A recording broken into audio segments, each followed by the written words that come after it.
Paul, we need to talk. You got a minute? What's up? I'm kind of busy right now.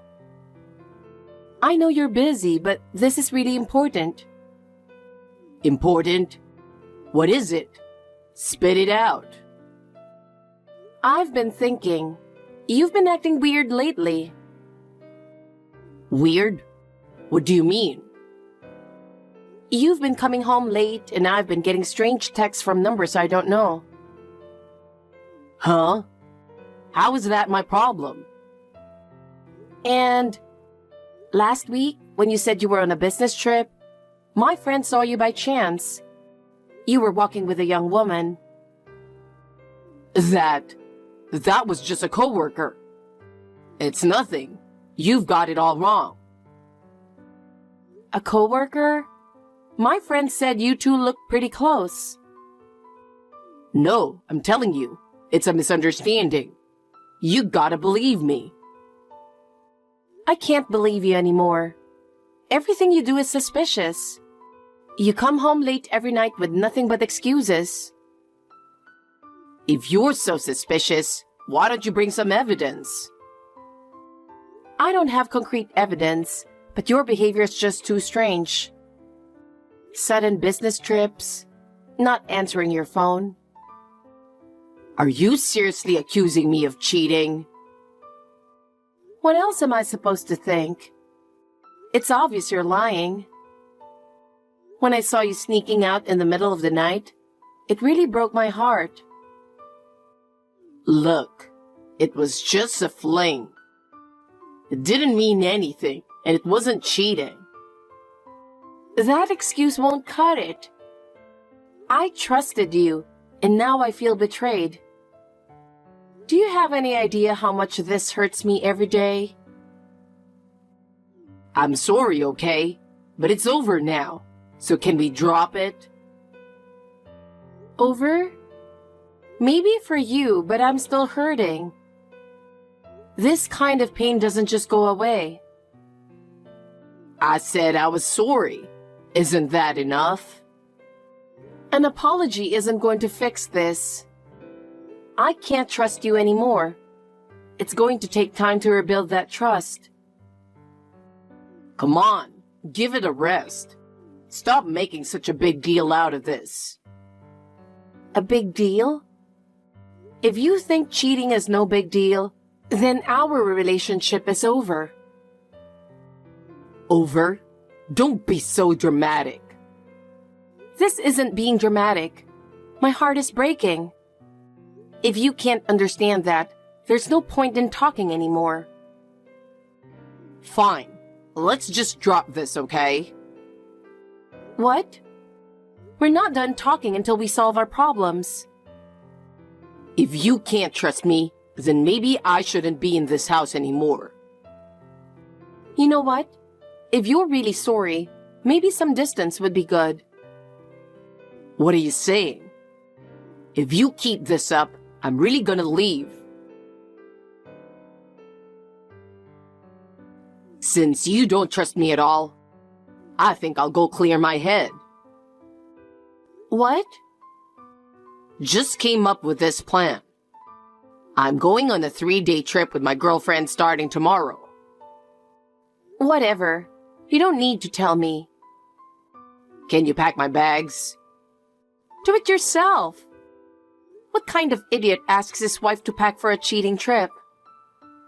You used to do it for my business trips. Don't compare business trips to cheating. You're so cold. No wonder you get cheated on. I'm cold because you cheated, dumbass. Oh yeah, Mom was complaining about not having enough money this month. Give her about $1,000, will you? If you have money for a trip, why don't you give her that? I don't care about cash for you and your side chick to have fun. No way. This money is for me and her to enjoy. It's separate from Mom's living expenses. Then let your mother keep complaining. I'm amazed at how irresponsible you are. You're the worst. If anyone's the worst, it's you for going on a trip to cheat.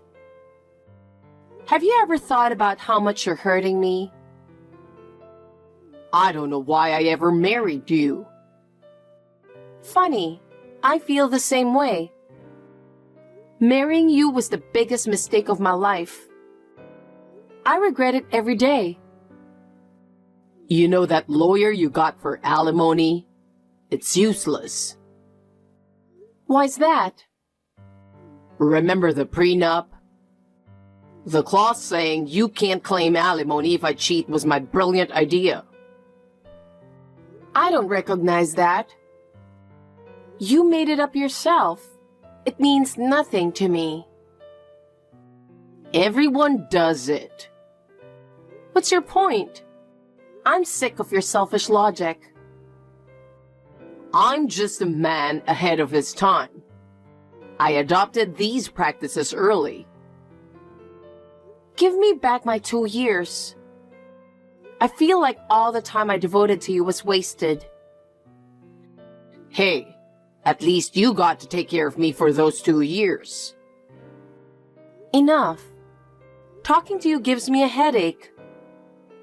Funny coincidence. Talking to you gives me a stomachache. Will you make me break out in hives all over? You make my heart race, make me dizzy and short of breath. I need to take heart medicine just to deal with you. Whatever. I wish you'd just drop dead. You going to the courthouse today? I'm heading there now. Thanks. It's not a big deal. You don't need to thank me. You're pathetic if you can't even handle this much. I'm looking forward to the vineyard. Maybe I'll buy Mom some wine. I'm sure she'll be thrilled with something from your cheating trip. You're so sarcastic. Don't get too excited and crash. My life goes on even after your little trip is over. You're worried about me? I'm worried about the guardrail. It'd be a shame if something innocent got damaged because of an irresponsible person like you. You're so unlovable. Bye. You're not worth talking to anymore. Yeah, later. Hey, something terrible has happened. Do you know about it? Mila, you seem panicked. What's wrong? I just got a call from the police. They said Paul died in an accident. What? Apparently, he crashed into a guardrail and fell off a cliff. Oh my God. The woman with him survived, but it wasn't you. That was his lover. Huh? He was cheating? Yes. He said he was going to the vineyard with her. I see. That boy was a playboy, huh? What the hell? Is that really what you're focusing on? Why didn't you tell me sooner? He called me last night asking what souvenir I wanted. I told him to get me sangria. My condolences. But now's not the time for that. The police called me because my number was listed as Mom in his contacts. They should have called you, his wife, first. Well, it doesn't really matter who they called. What's important is that he's not coming back. Hey, why are you so calm? Your husband just died. You don't seem that sad either, Mila. If anything, you're too calm. What? Who said I'm happy about the insurance money? I didn't say anything about insurance. Did he have a policy? He's had a life insurance policy since he was a child. But I'd rather have him alive than any money. That's not how it looks. Your words and actions don't match up. What are you going to do now? How will you manage without Paul? I'll manage on my own from now on. I'll figure things out by myself. A parasite wife like you has nowhere to go. Who do you think would hire you? I'll start looking now. I'll pave my own way, so don't worry. I'll take care of you if you want to be my slave for life. Excuse me? You're joking, right? You'll be taking care of me from now on. Now that Paul's gone, someone needs to look after me. What are you talking about? I have no intention of taking care of you. He may be gone now, but we're still family. We should support each other from now on. Huh? Are you crazy? Why should I live with you? What? Why not? Because you've always been cold and rude to me. I can't imagine living with someone like that. We're in the second year of marriage, right? We talked about living together after about 10 years. It's just happening a bit sooner. That was something you decided on your own. I never agreed to it. Then agree now. I refuse. I intend to live my own life. I won't be at your beck and call. How can you abandon an old woman who's just lost her child? Who would want to live with someone who treats others like servants? You're always harsh and complaining. Living together is out of the question. Paul's death is God giving us a chance. We should start anew and live together harmoniously. That's a nosy God. But I won't listen to you anymore. I've decided to follow my own path. Anyway, once Paul's body is returned, we'll be busy with the wake and funeral. You don't have time to be spacing out. Excuse me. Hey, where are you?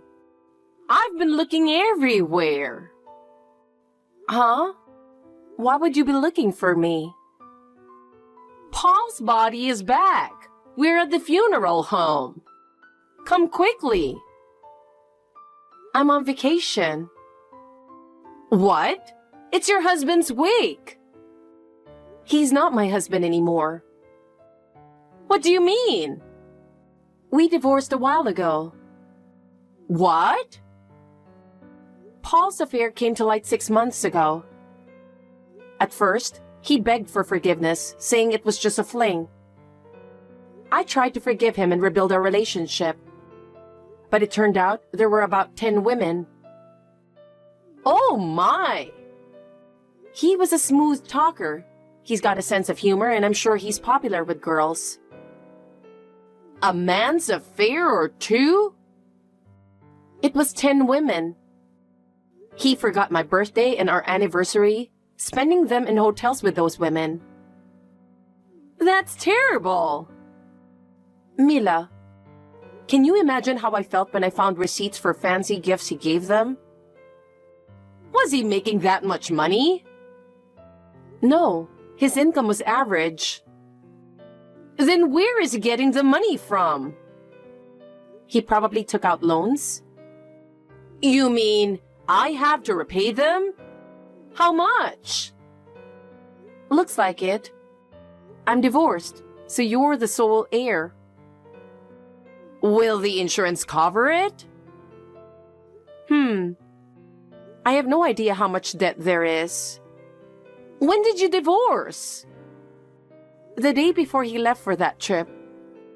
The divorce was already decided, so he went on his cheating trip openly. I see. I'll claim compensation for the affair too. He's gone now. What are you saying? I already claimed compensation while Paul was alive. As his heir, you'll have to pay me. It's $30,000, by the way. The insurance is only $30,000. Oh, that works out perfectly then.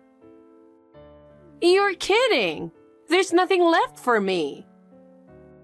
He had some selfish clauses in the prenup like no compensation for affairs, but that's invalid under the law. No way.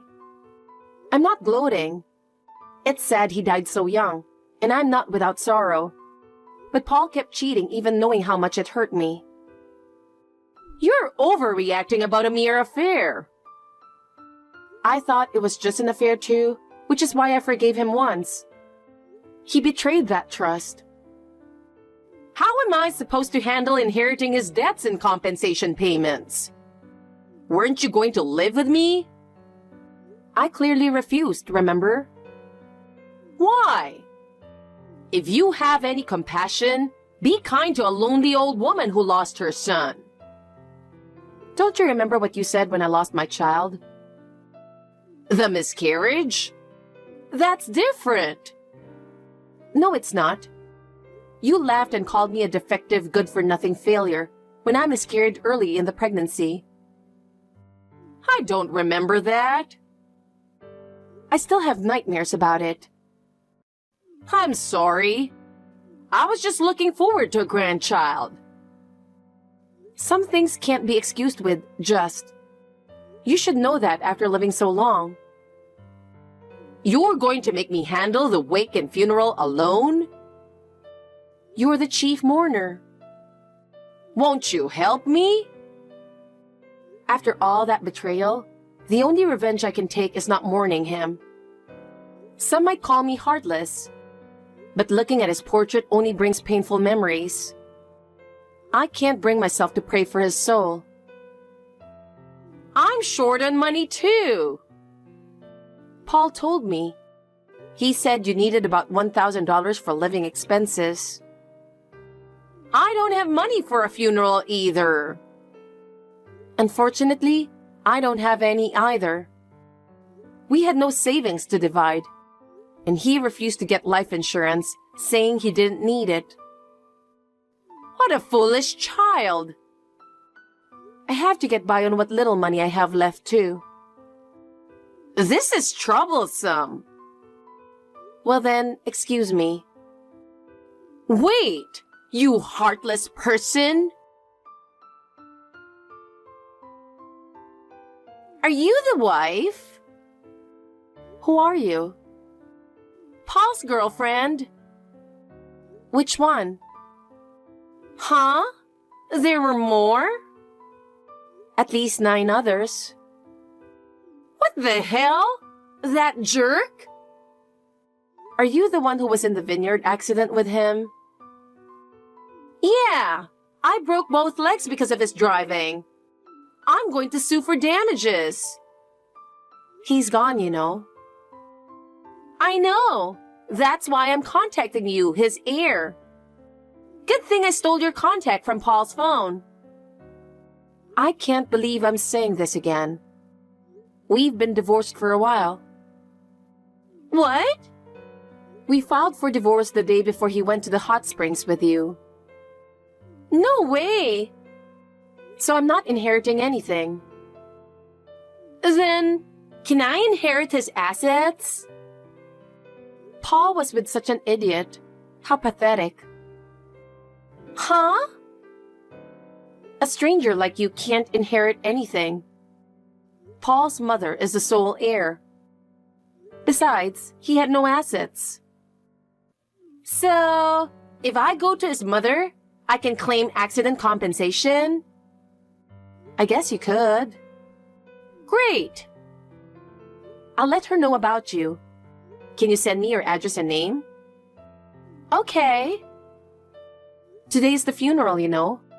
You're not going to show your face. No reason to go, right? He was just one of my sugar daddies. I didn't really like him. What's that? I have different sugar daddies. One for dinner, the hotel, even in overseas travel. So, you're basically the queen of all these people. That's impressive. Well, with my looks, it just happens. But lately, I'm getting bored of fancy food. That's my concern for now. I see. But is that really okay with you? Yeah, if that's how it is, I'll just have to claim compensation from Paul's mother. And I need to heal this leg quickly, or my daddies will worry. I see. It must be really tough, huh? Well, good luck with everything. After everything went down, Paul's mom, Mila, got stuck with his debts on top of her own money troubles. His life insurance pretty much vanished, paying me damages and clearing his debts. So her dreams of living it up went up in smoke. She used to live in this big house, but had to sell it and downsize to a tiny apartment where she's pinching pennies. Back in the day, she had people to lean on. But now, she's all alone without any support. Considering how cold and heartless she was to me, I guess you could call it karma. As for Dana, Paul's side chick, her life's been one hell of a roller coaster. She tried to sue me for money, but the law shut that down real quick. To make matters worse, Paul's other flings came after her for cash, leaving her drowning in debt. Her sugar daddies bailed on her one by one. And now, she's got no one in her corner. Dana used to live the high life, but these days, she's flying solo and lonely as can be. As for me, it was rough at first, not gonna lie. But I finally managed to turn things around. I landed a job, found a new place to crash, and I'm feeling pretty good about standing on my own 2 feet.